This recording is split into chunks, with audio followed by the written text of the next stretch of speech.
Hello guys, तो आज मैं ले आया हूँ मेंस फिजिक डिवीजन का prediction video and guys it was really tough cause 72 athletes qualified हैं इस साल के मेंस फिजिक डिवीजन के लिए। 72 I mean that is crazy. 69 athletes जो कि क्वालिफाई हुए हैं प्रो शोज जीतकर या फिर लास्ट ईयर की रैंकिंग से, और 3 एथलीट्स ऐसे हैं जो पॉइंट्स की बेस पर क्वालिफाई हुए हैं। एंड इन 72 कंपेटिटर्स में से सादिक हैडजोविक जिन्होंने इस साल अपना कमबैक करा था स्टेज पर एक अच्छा टाइम ऑफ लेने के बाद और पिट्सबर्ग प्रो को जीतकर ही qualified for this year's Olympia, उन्होंने इस साल के कम्पीट करने के प्लान को ड्रॉप ऑफ कर दिया है। So Sadik is not going to be competing and उनके सारे फैंस बहुत ज्यादा एक्साइटेड थे। आई मीन विन और lose, he is a very likable athlete और बहुत जबरदस्त कंडीशनिंग हमेशा ही स्टेज पर लेकर आते हैं और बहुत ही ब्यूटीफुल स्ट्रक्चर कैरी करते हैं एंड एक गजब की स्टेज प्रेजेंस, एक पॉजिटिव वाइब। लेकिन सादिक के ड्रॉप करने का एक बहुत बड़ा रीजन था उनका ब्लड प्रेशर। उनका ब्लड प्रेशर बढ़ा हुआ आना और उन्होंने इसे एज अ सिग्नल लिया। और क्या है, कम्पीट तो आप आगे भी कर लोगे but it is time to take care of the situation. उनकी फैमिली की रेस्पॉन्सिबिलिटी है उन पर, तो उस पर उन्होंने फोकस करना ज्यादा अच्छा समझा।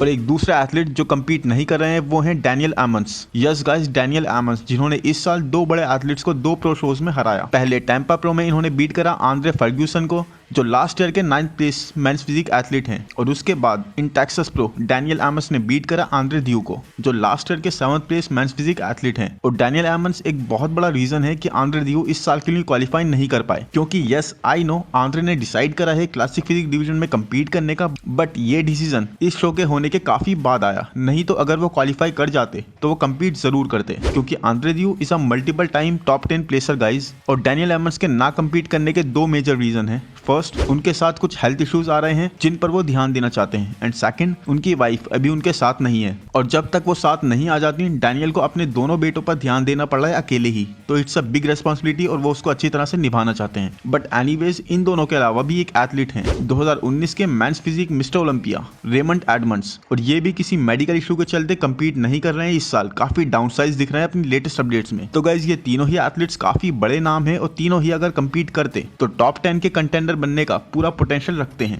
बाकी इसके अलावा भी कई एथलीट्स हो सकते हैं जो ना कम्पीट करें, बट इन तीनों का कंफर्म था। तो I just wanted you guys to be aware of everything that is going on.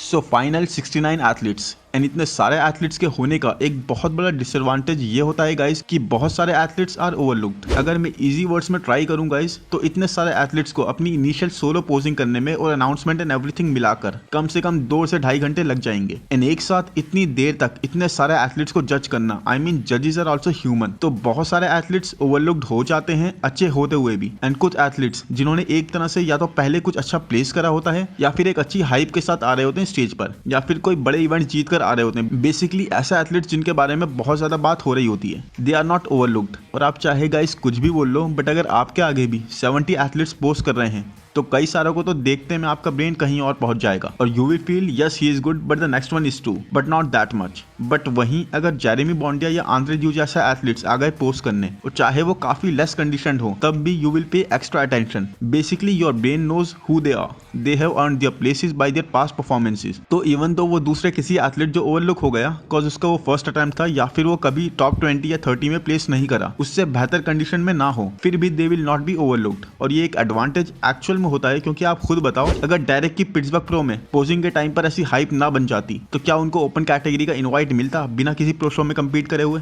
तो आप खुद जानते हो गाइज इसका answer. And guys, last year के टॉप 10 प्लेसर जो थे उनमें से 3 एथलीट्स इस साल कम्पीट नहीं कर रहे, रेमंड एडमंड्स, आंद्रे दियो और जोसेफ ली। रेमंड का तो हमने डिस्कस कर लिया, he was a qualified athlete, but Andre दियो और जोसेफ ली इस बार क्वालिफाई भी नहीं हुए, तो स्ट्रेट अवे टॉप 10 में 3 प्लेसेस पूरी तरह से खाली हैं। तो बेसिकली अगर पुराने टॉप 10 में से 7 प्लेस होल्डर्स अभी भी वहीं प्लेस करते हैं, तब भी देयर आर 3 प्लेसेस किन्हीं नए एथलीट्स के लिए जो टॉप 10 से बाहर रहे हो उनके लिए पूरी तरह से खाली हैं। सो अब देखते हैं ये 3 प्लेसेस कौन फिल कर सकता है। So let's start with our prediction video. Number 1 पर I place Brandon Hendrickson, and I don't think इस साल भी ब्रैंडन को कोई बीट कर रहा है। इस वक्त मेंस फिजिक कैटेगरी का स्टैंडर्ड ब्रैंडन हेंड्रिक्सन है, जैसे क्लासिक फिजिक डिवीजन का स्टैंडर्ड क्रिस बम्स्टेड है। एक complete crazy proportionate physique with amazing moves, जैसे ये बैक स्क्वीज, डैम अमेजिंग। ये ब्रैंडन का one of the crazy move है guys. And the mid section, proper completeness और बहुत ही एस्थेटिक फिजिक ब्रैंडन स्टेज पर ईयर बाय ईयर लेकर आ रहे हैं। Yes, if Brandon comes of off, तब तो Erin easily can beat Brandon, but let's say सब प्रॉपर ऑन आते हैं तब ब्रैंडन को बीट करना is going to be really difficult. और इस साल ब्रैंडन ने ऑलमोस्ट जितनी भी अपडेट्स डाली हैं, he never once looked out of shape. And अभी रिसेंटली ये बहुत ही ज्यादा वैस्कुलरिटी और एक ग्रेनीनेस वाला फैक्टर भी होल्ड करते हुए दिख रहे हैं। And I can totally see him improved. And अब एक और फैक्टर की बात करते हैं। तो गाइस इमेजिन द सिचुएशन कि ब्रैंडन ये शो जीत जाते हैं। नाउ ब्रैंडन के 4 टाइटल्स हो गए मेंस फिजिक डिवीजन के। Next year Jeremy Buendia is returning. उनके कितने टाइटल्स हैं? 4। जेरेमी बॉन्दिया ने वोकल होकर बोला भी है कि he wants Brandon to win and then fight with Brandon for the 5th title, एक टाई ब्रेकर में। Imagine the situation, how good that would be for the show Olympia के लिए। कितनी क्रेजी हाइप्ड अप सिचुएशन होगी वो। हर जगह politics होती है and at the end of the day guys it's also an organization with a motive to make money. नहीं तो इतने ज्यादा प्रमोटर्स के एडवर्टाइजमेंट्स चलाकर लोगों का और एथलीट्स का एक्सपीरियंस रुइन नहीं करा जाता। Now I am not saying, मेरे कहने का 1% भी मतलब ये नहीं है कि ब्रैंडन सिर्फ इस वजह से जीतेंगे and he is not good. No, Brandon is established athlete. और अगर ये जेरेमी बॉन्दिया का रिटर्न वाला और टाई वाला फैक्टर नहीं होता तब भी I would have placed Brandon at first. लेकिन अंडरस्टैंड, ये फैक्टर भी एक बहुत बड़ा प्लस पॉइंट वाला फैक्टर है जो सिचुएशन को सपोर्ट करेगा। बाकी आई कैन बी 100% रॉन्ग, क्योंकि इस फर्स्ट और सेकंड प्लेसिंग में it is going to be really tough. थोड़ा सा भी किसी के ऑफ आते ही सिचुएशन पूरी तरह से चेंज हो जाएगी। सेकंड पर I am placing Erin Banks. And I know यहाँ पर बहुत सारे क्वेश्चंस उठने वाले हैं, but hear me out. Last year जब एरिन स्टेज पर आए थे, he was looking freakishly good. I mean he was so good according to many. He was the champion last year. But guys अभी recent update में Erin is looking even better than that. His back is unquestionably insane. I mean look at the muscle on his back, insane. Front से he is dialed in, but is that enough? क्योंकि last year भी he was amazing, but जजेस ने Erin को उस light में नहीं देखा। और अपर चेस्ट वो अभी भी उतना फुल नहीं कर पाए। और साथ ही एरिन के arms, no man, they are not as full. They are looking pretty lean compared to his overall physique. और अब आपको ये तो याद होगा कि कैसे आप few months back एरिन ने एक पॉडकास्ट में ब्रैंडन और जेरेमी जैसे multi time men's physique champions के साथ बदतमीजी करी थी। You haven't seen my improvements, so stop running your mouth. And I've never met you in person, bro. So I have never seen you in person either. That's why I don't follow you. I can't handle listening to it. You're irrelevant. I unfollowed you. I'm not irrelevant. You're irrelevant. You're irrelevant. Ago, dude. You're irrelevant, bro. तो guys मुझे लगता है उससे Erin एक थोड़ा negative light में भी है। And you all know politics is everywhere. But yes, Erin अगर जीत जाते हैं तो next year on Jeremy Buendia's comeback Erin एक डिफेंडिंग चैंपियन की तरह जाएंगे और इन दोनों का आपस में वैसे ही काफी अनबन सी हो चुकी है। तो आई रियली थिंक शो की हाइप के लिए ये भी एक अच्छा फैक्टर हो सकता है। बट उसके बाद भी अगर मेरी प्रेडिक्शन की बात करें तो I place him at second. और थर्ड प्लेस पर Kyron Holden. Last year Kyron की 4th प्लेस आई थी, उससे पहले 2020 में ही वॉज थर्ड, 2019 में ही वॉज थर्ड। ये ऑलमोस्ट ऑलवेज टॉप 5 में प्लेस करते हैं। एक इंसेन पोटेंशियल के साथ बहुत ही ज्यादा एस्थेटिक फिजिक कैरी करते हैं। एक काफी symmetrical structure, tight mid section and एक सिक पोजिंग रूटीन। एक नेचुरल एथलीट वाला फील देते हैं Kyron when he is on stage. ये बहुत ही यूनिकनेस वाला एक फैक्टर ऐड करते हैं। एंड आई ऑनेस्टली बिलीव कि in future he totally can be men's physique champion. Now see, Erin Banks और कायरन की फिजिक में बहुत डिफरेंस है, बट एरिन बैंक्स और ब्रैंडन हेंड्रिक्सन की फिजिक भी बहुत डिफरेंट है। And that is the beauty of men's physique. And Erin की बैक की थिकनेस एंड डिटेल्स एक साइड पर, but I really think Kyron की फिजिक ज्यादा सिमिलर है ब्रैंडन से in terms of competitiveness. So anyways he is a crowd favourite. मैं भी इनकी पोजिंग और फिजिक को बहुत पसंद करता हूं। And I see him placing at third and who knows he places at second somehow. In my prediction 4th place पर मैं प्लेस करूंगा डिएगो मोंटेनेग्रो को। और मैं पहले तो आपको इनकी ये पोजिंग दिखाऊंगा and most of you will get an idea on why I have placed him at 4th। Last year Diego place थे 3rd पर। डिएगो ऑलमोस्ट 10 साल से compete कर रहे हैं, बहुत एक्सपीरियंस है एंड बहुत सारे फैंस डिएगो को किंग ऑफ प्रोपोर्शंस भी कहते हैं। ये waist to shoulder ratio insane V taper guys. Transitioning के टाइम पर भी we can see the details, the separation in his muscles. Diego के abs are not as good genetically, लेकिन डिएगो के प्रोपोर्शंस और जो कंडीशनिंग ये लेकर आते हैं that makes up for everything. और अगर डिएगो का कोर भी थोड़ा और क्रिस्प होता तो आई रियली बिलीव डिएगो और भी ऊपर प्लेस करने वाली फिजिक कैरी करते हैं। I mean look at his V taper guys, is is crazy. 5th पर I will place Ryan Terry. Oh man, yes मैं अग्री करता हूँ कि हर साल हर एक एथलीट इंप्रूव होकर आता है और अपना बेस्ट ट्राई करता है इंप्रूव करने के लिए। But this is sick man. Ryan Terry ने लास्ट ईयर एक गैप लिया, compete नहीं करा and look at him, it is unbelievable, it is unrecognizable. He is knocking it out guys. इस लेवल की इंप्रूवमेंट्स, ये बैक पूरी तरह से ट्रांसफॉर्म्ड हो चुकी है। रायन टेरी का front has always been crazy, जो ये सुपरमैन पोज करते हैं हिप्स पर हाथ रखकर एक अमेजिंग कोर के साथ। He looks crazy, but back के लिए ही हैड टू वर्क। एंड अब इस साल हमें एक इंसेनली ट्रांसफॉर्म्ड रायन टेरी देखने को मिलेंगे। I mean the V taper, the thickness, the flaps of meat, nothing is missing here. मैं तो इन्हें 5th पर प्लेस कर रहा हूँ और इसके पीछे सिर्फ और सिर्फ एक रीजन है गाइस कि साइज स्टैंड पॉइंट से ये कंपैरेटिवली स्मॉलर हैं, बट इट्स टोटली पॉसिबल कि रायन टेरी ऊपर प्लेस कर जाएं इससे भी, क्योंकि this Ryan Terry is nothing like we have seen before. Next is Carlos De Oliveira AK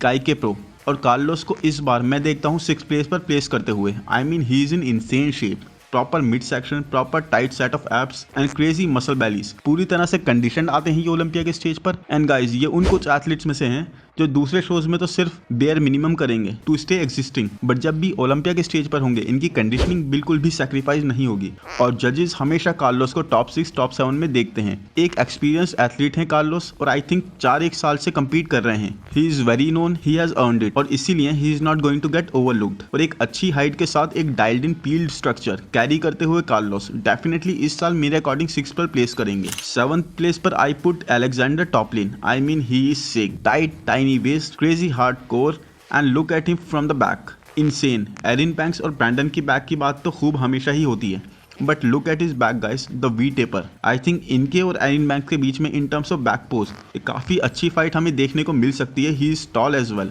the thickness, the extra mass, it's insane. ये Alexander का 2nd year होगा मेंस फिजिक में, एंड ऑनेस्टली अलेक्जेंडर को top 10 की conversation से बाहर रखना is not going to do any good. Alexander ने सादिक हर्ट्जोविक जैसे टॉप 10 ईयर एथलीट को प्लेसिंग में बीट करा इसी साल न्यूयॉर्क प्रो में। You can now imagine how good he is. He is young and hungry to prove himself. And देखिए किस लेवल की कंडीशनिंग ये कैरी करते हैं। एंड अब आते हैं Jovan Sagban on number 8। And guys ये एक डेब्यू है इन द ओलंपिया, बट इनको ट्रेन कर रहे हैं Jeremy Buendia. And man, the quality of thickness on his muscles is insane. बहुत ही क्रेजी पीक्ड और full chest. Look at him, the fibers, the striations, everything. ये अपने फर्स्ट अटेम्प्ट में ही प्रूव करने वाले हैं कि he is not here for fun and games. I mean Jeremy ने अपना पूरा एक्सपीरियंस पोजिंग से लेकर फिजिक तक जोवन को दे दिया है। I mean look at the veins and fullness. Jovan is man going to do really amazing. And अभी कुछ टाइम पहले ही इनकी बैक को लेकर इनको थोड़ा सा क्रिटिसाइज करा गया था, उस पर जोवन और जेरेमी दोनों ने सिग्निफिकेंटली वर्क करा है। And now he is much more complete and one of the best chest and shoulder to waist ratio Jovan is going to be carrying. मेरे अकॉर्डिंग तो he is going to surely place at 8 and can definitely place higher as well. 9th is Andre Ferguson and guys 17 Pro Shows winner. Andre Ferguson के last 2 साल उतने अच्छे नहीं रहे. I mean he is one of those athletes जो कभी भी top 5 से बाहर नहीं प्लेस करते थे. बट 2020 में I think he came 8 and 2021 में जब इनकी 9th प्लेस आई तब he got a bit disappointed. And इन्होंने उसके बारे में बात करी और बताया कि he had a tough time. But अब ये एक जबरदस्त पैकेज लेकर स्टेज पर आएंगे और इन्होंने अभी रिसेंटली आई थिंक 3 वीक पहले क्वालिफाई करा है ओलंपिया के लिए, वरना ही वाज स्ट्रगलिंग. बट यहाँ इस शो में he came in good, proper dialed in and condition. तो इनकी रीसेंट अपडेट्स में भी he is looking proper dialed in and tighter. I mean guys 17 pro show wins. It says everything in itself. But I believe इस बार के lineup पर Andre overlook तो नहीं होंगे, but he is not going to be able to place higher. Number 10 पर in my prediction will place Ali Bilal. इनको 9 से 10 महीने हुए हैं सिर्फ प्रो बने हुए and already 3 pro show victories. Look at him, the lines and the mid section, crazy. जजेस बहुत ज्यादा पसंद करने वाले हैं इस फिजिक को and they have every reason to like it, क्योंकि 2 पॉइंट्स हैं. नंबर 1, अली ने साइज पुट ऑन करा है और भी ज्यादा अपने फेम पर विदाउट सैक्रिफाइसिंग द कंडीशनिंग और शेप, क्योंकि अली ने लास्ट 3 मंथ से आई थिंक पूरी तरह से इसी चीज पर फोकस करा है. जैसे शेरू क्लासिक को ना प्ले करने का decision was an amazing decision, क्योंकि अली बिलाल भी भुवन चौहान की तरह ऑलरेडी क्वालिफाइड थे. तो ये लास्ट का टाइम था और उन्होंने फोकस करा in putting on more size and now he is looking bigger and Fuller. And back पर भी जो थिकनेस की कमी थी वो काफी हद तक अली बिलाल ने उस पर काम करा है. एंड दूसरा point guys, he is not going to be overlooked, क्योंकि Ali Bilal is going to the Olympia winning 3 major shows, Arnold Classic जैसे. तो गाइस ये एक बड़ा शो है एंड ऑनेस्टली स्पीकिंग इतने बड़े उस स्टैक्ड अप लाइनअप पर in order to stand out, जैसे मैंने स्टार्ट में कहा, either you have to be an experienced और अ रियली नेम्ड एथलीट जो पहले बहुत क्रेजी प्लेस कर चुका हो और हाइप लेकर आ रहा हो, या फिर आप शो में आ रहे हो काफी अच्छी विक्ट्रीज लेकर. And that thing is going to Ali's advantage and I really see him coming in at 10th place and cracking the top 10. तो गाइस इस प्रेडिक्शन में 11th पर मैं प्लेस करूंगा अहमद शौकरी को. एंड यस, आप में से बहुत लोग इसे क्वेश्चन करोगे, क्योंकि एक 22 साल का एथलीट जिसने जब मेंस फिजिक के लिए इस साल क्वालिफाई करा था तो he was just like any other men's physique athlete. But उसके बाद अब देखोगे इन्हें आप तो he is going to shock you. इतना मसल मास अपने फ्रेम पर इन्होंने ऐड कर लिया है कि अब ये मेंस फिजिक का एथलीट तो कहीं से भी नहीं लग रहा है. People have been calling him Big Ramy of men's physique, but I think जो एक एक्सपेरिमेंट विद साइज अहमद शौकरी ने करा है मेंस फिजिक में रहते हुए ही, और जिस तरह की muscle mass with tiny waist Ahmad Shoukry लेकर आएंगे, I mean it is going to be totally new for men's physique division. And I honestly believe कि अहमद शौकरी का ये एक new package, new experiment, new approach इनको 11th place पर place कर देगी. It is going to shock the world. This is something new, something unique, something crazy, something out of the box. And number 12 पर I place Bhuvan Chauhan. Yes guys, भुवन चौहान को या तो मैं 12 पर प्लेस करता हूँ या फिर 13 पर. He is good, but size standpoint से he is going to lack. Ali Bilal को इस प्रेडिक्शन में ऊपर प्लेस करने के पीछे दो रीजन है guys. First one, Ali Bilal ने बड़े मेजर शोज जीते हैं जैसे Arnold Classic. Now I am not saying Shadow Classic was not big, but Arnold Classic is like the second big show that comes only next to Olympia. And second, multiple wins के बाद भी he has put on significant size and now अपने frame पर he is looking way bigger with the same level of conditioning. जबकि भुवन को San Francisco और shadow classic में अभी कंपीट करने की वजह से वो इंप्रूवमेंट करने का टाइम ही नहीं मिला जो एक अच्छा ऑफ सीजन भुवन ले सकते थे और अपने फ्रेम पर साइज पुट ऑन कर सकते थे. ही कुडंट डू दैट और इसीलिए काफी कॉम्पैक्ट से फ्रेम पर he is going to lack. Back poses में भी he has the thickness and crazy density, but size stand point से he will lack. Genetically Bhuvan का मिड सेक्शन उतना अच्छा नहीं है and normally that does not make such a big difference, but this is like no other show और प्लेस. This is Olympia. यहाँ पर it will be a factor चाहे कितना ही छोटा हो. और उसके बाद साइज की थोड़ी कमी, स्पेशली भुवन के आर्म्स. साइज एड ऑन करने के बाद भी अभी भी they are looking very lean और ये सारे फैक्टर मिलकर भुवन को 12th पर या फिर 13th प्लेस पर पुश करेंगे. Basically he can be overlooked. बाकी आई होप गाइज वीडियो आपको पसंद आया है तो प्लीज लाइक कर दो, चैनल को सब्सक्राइब कर दो, नोटिफिकेशन बेल को दबा दो. Thank you, bye bye.